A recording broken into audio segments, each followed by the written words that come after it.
What's going on, Legion? As like always, we got the virtual production of The Mandalorian, Season 1. And The Mandalorian was actually really good.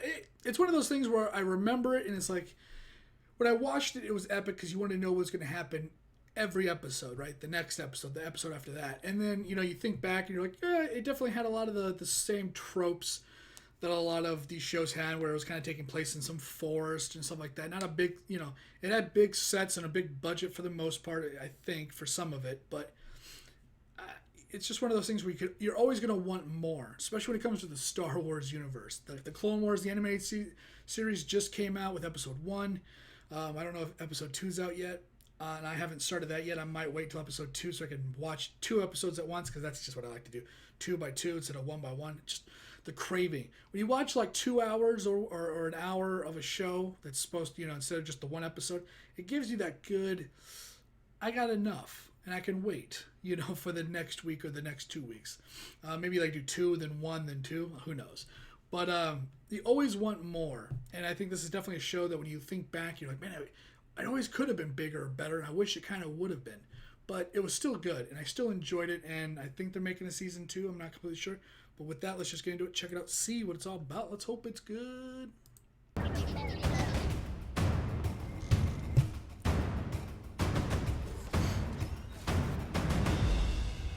Part of what's been fun about collaborating on The Mandalorian with Lucasfilm and Disney is that we have been able to see through a few technical innovations and a few firsts that I think are going to have a lot of impact on the way television and movies are made moving forward. In partnership with ILM and Epic, we have put together a system whereby which we can have game engine, real-time render, and video wall technology coming together to create a backdrop for the big, beautiful world of Star Wars. What people do on The volume Twitch, is 21 feet tall, it's 75 feet in diameter, run by 7 machines, pumping the visuals onto the screen that's been created in pre-production and can be on the screen within 24 hours of being final. That's awesome. That's a little bit more incredibly impressive when you first walk out there, because it completely surrounds your peripheral vision. And you really quickly forget that you're indoors and you're not out on some planet's surface. It feels like a real 3-dimensional environment surrounding you, because it is a 3-dimensional environment. You can allow your key creatives to all make decisions together so that the shots are captured entirely in camera, which allows for a better performance. And what was so exciting about this is by bringing those people together, things started to click. And we started to realize, well, let's not just do green screen and interactive light. If we're going to design the whole set and game engine ahead of time, maybe we could have some in-camera effects. Everything in the volume is designed to both light the actors and to be a background that we can directly photograph. So you end up with real-time final pixels in camera. If you look at visual effects heavy films, you've got a film set, and then it's going to go to post, and it's going to get the world put in. Wow, man, they were really went considering all all out. of that at the same time. And how do we create a background and foreground that live together on the volume harmoniously? When we started to play with the idea of using Unreal Engine for virtual production, that's one of the things that Richard and John started to embrace, is that you've got this very dynamic world where you can have randomization of things and find the happy accident that gives you the perfect shot. Being able to see the actors point at things and see what they're looking at was pretty transformative. It gave everybody context, with the added benefit that if you want to move a mountain from there to there, you can do it instantly. You could switch between the Iceland location to the desert location, all within the same day of shooting. That's incredible, man. The ability to shoot a 10-hour dawn is extraordinary. To shoot any sequence where you say, oh, this world's not quite right, let's just move it a little bit.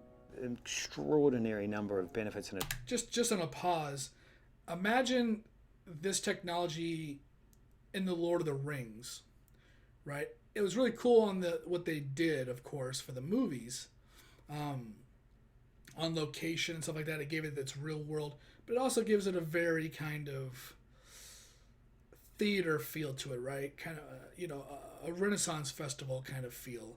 Not really all that much, but just minor, very minor. Imagine they want to do something specific, or this technology went into what I thought what they were saying, the Lord of the Rings for the show they were making, they had like $1 billion, wasn't that Lord of the Rings? Imagine this technology doing that.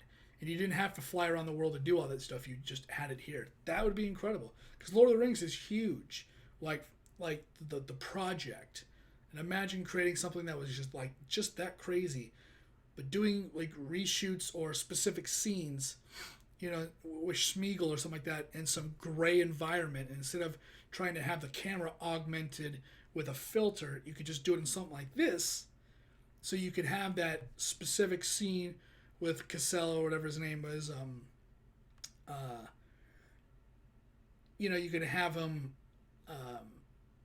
doing that very mocap kind of scene in a controlled environment with the lighting was always perfect. That'd be pretty crazy. Advantages for shooting in that environment. It's mind-blowing what that tool is. What you see is really what you get. And that's something that really means a lot to filmmakers, especially those who have worked with a more traditional approach in the past. Shots of character in a vehicle traveling through a complex environment. It's always very difficult to do believably on stage. LED screens are a wonderful solution to that problem, because what you're doing is you're taking this technique of image-based lighting that we've been using in computer graphics for years, and use it to light a subject. And then we would do shoots where we would texture map real lit surfaces onto our game engine Geo, and so the camera could move anywhere. We would do interiors, like Werner Herzog's office. And then you started doing things like building sets into it, having half a spaceship with reflective surfaces. And so it became exciting because by the end of the season, it was like, let's start designing sets around what this could do well. Just like the good old days. With Star Wars, we're building on a rich legacy of innovation, and getting to partner with Jon Favreau to make his ambitious vision a reality, it's really a game changer for filmmaking. That's really sick.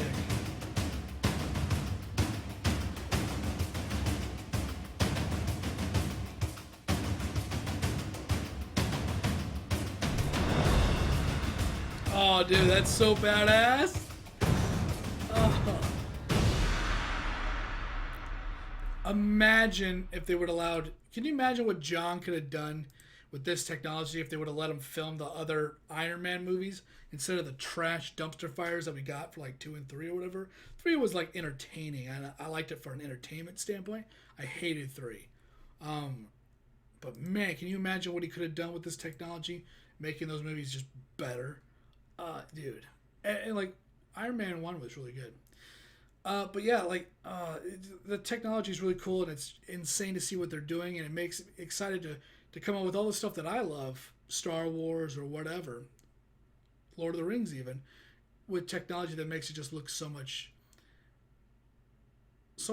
more better. Like I used Lord of the Rings as a good example because although they do a good job of kind of keeping things how they are, their story, the whatever, I'm never lost when I watch something like The Witcher on Netflix or Lord of the Rings and stuff like that, and we're on Earth. We're in New Zealand. We're just in a part of New Zealand that we as Americans or UK or other people that haven't been to New Zealand and haven't seen wherever they filmed it, and we haven't seen that. But maybe some people that live there or people that love to travel, maybe they fucking seen that location. Like, yeah, it's like Bear Grylls, right? Surviving the Wild or whatever that show was, where he was like, we got to jump across these 2 rocks or the ravine, and then all of a sudden you see 2 kids doing it, and they pan over and there's a freeway down the way.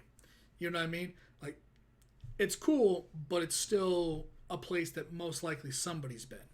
So can you imagine if they would have done The Hobbit? The Hobbit was done really well, a lot more CGI in that, but can you imagine if they would have done stuff like that where, like The Hobbit was really good. They had a lot of like sets that made the Dwarven Mountain, I forgot what they call it, or the movie took place for the most, where the dragon was at, Smog. They made that pretty unique. But can you imagine how much easier it could have been if they would have done it with that technology, and they could have made the forests unique? The Witcher could have been going through a forest of white bark trees with red leaves or something like that. Just something super crazy. And making, because CGI, like they're not just doing some crappy background on an LED screen. This is CGI backgrounds, which look better than real life. And you can make it look like anything. So Lord of the Rings, The Hobbit, those movies could have been so much more fantastical, you know, like how they kind of did Maleficent. It was a lot of green, a lot of real in the world, but they put a lot of CGI in there, and who knows how much that cost compared to having these screens that could have came out with some crazier effect. That's just all I'm saying. But with that, I'm gonna get out of here. Thanks for watching. Thanks for hanging out. See what every video I'm doing next. Later, guys.